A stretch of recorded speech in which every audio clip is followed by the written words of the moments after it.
आपण पाहत आहात आपल्या हक्काचे TS न्यूज 24 तास। महात्मा फुले चौकात ब्रेक फेलमुळे आयशरची विद्युत खांबाला धडक, मोठी दुर्घटना टळली।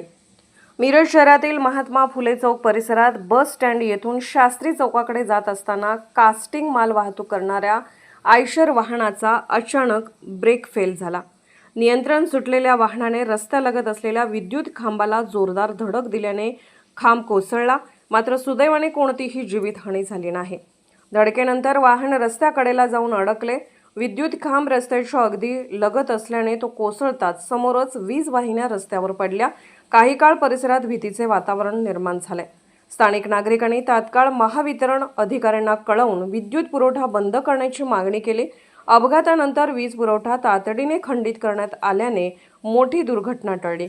दरम्यान रस्त्यालगत विद्युत खांब उभारण्याच्या पद्धतीवर नागरिकांनी प्रश्नचिन्ह उपस्थित केले असून अशा ठिकाणी सुरक्षेच्या दृष्टीने आवश्यक उपाययोजना कराव्यात अशी मागणी करण्यात येत आहे। या घटनेमुळे काही काळ वाहतूक विस्कळीत झाली होती। पुढील तपास संबंधित प्रशासनाकडून सुरू आहे।